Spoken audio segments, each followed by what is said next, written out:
Story time. This is the story of the first time that a spirit touched me.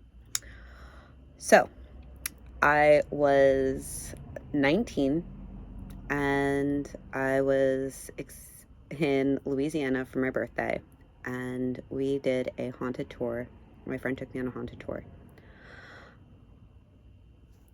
I should preface this with some people, myself included, have tried to shut off their spiritual gifts. I definitely went through a time in my life where I wanted to be very, very normal. So I wasn't into the woo-woo stuff in my early adult years. That being said, even when you try to turn it off, like, it doesn't matter, because we are spiritual beings at our core. Like, we are physical beings, but we are also spiritual beings. So anything that is spiritual can also interact with the physical and vice versa. I'm gonna throw that on the table where we all can freaking see it, right? So, that being said, story time. So I'm 19, I'm on this haunted tour, and some of the buildings we couldn't go in, but the one that we could go in was a bar that was still open. The bar itself was the oldest standing bar in Louisiana, and during the fire they would make like a bucket line to make sure that the bar stood even though like the whole city was burning, right? So I didn't know the story when I went in. I went in with my friend and my two friends, and it was hot and I wanted to drink. So I go up to the bar and I am ready to order a hurricane. Oh, no, wait, I have to be 21. Okay, so let me strike this. I was not 19. I was definitely 21, living my best life. So I went up and I got a hurricane. And I'm waiting in line, and I can see it clear as day. I'm at the bar waiting in line, and everyone else has kind of gone ahead of me, and my friend is behind me. Correction, I think my friend's behind me. My friend is behind me, and I finally get up to the bar, put my order in, and something touches my, like, the back of my hair and my neck. And so I whirl around to tell James, do not touch me, I am not a petting zoo. And there's no one behind me. He is off to the side. And I was shooketh. And the bar, like, the haunted tour people did not tell us what to expect, neither did the barkeepers, right? So they just said, if you had an experience, please come tell us after. And I was just like, okay.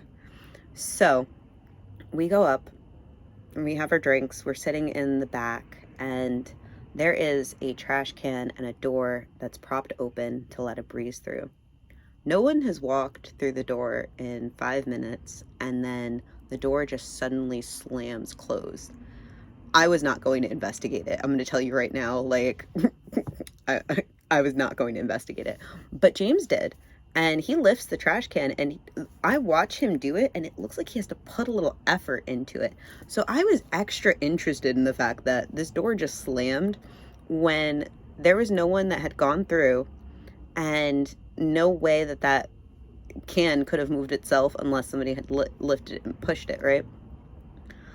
So afterwards, everyone has reconvened with our tour guide. Our tour guide said, hey, does anyone have an experience? And I'm like, I'm not talking about this. This did not happen.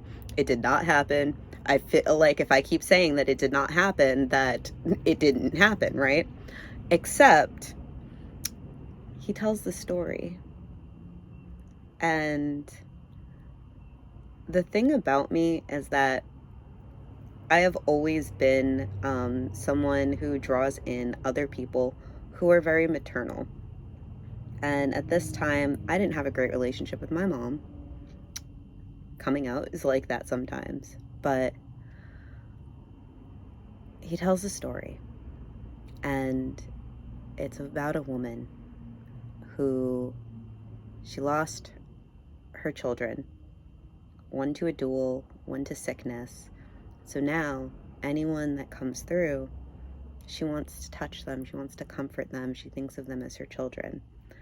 And I thought it was really beautiful in hindsight, because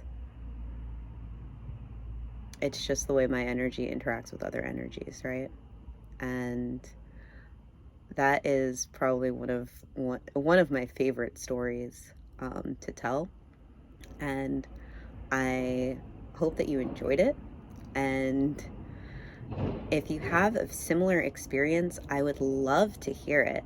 I think that too often times we think that our experiences are singular or just us.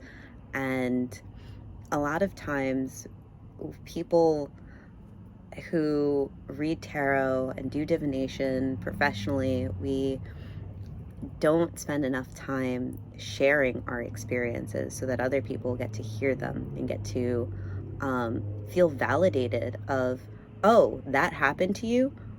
It really did happen, and you can't gaslight yourself into saying it didn't, because this happened to me too. So it was well before I knew I had any mediumship capabilities, and well before I really started to develop them and actively practice them. But it's just kind of proof that the spirit realm is always reaching out to us, whether we're always cognizant of it or not. So that was my experience on the haunted tour in Louisiana, and I hope that helped. I hope it brought you some joy, something. Um, Leave a little heart if you actually watch the whole thing all the way through. It would be appreciated. Otherwise, I'm going to catch you on the next video. Bye.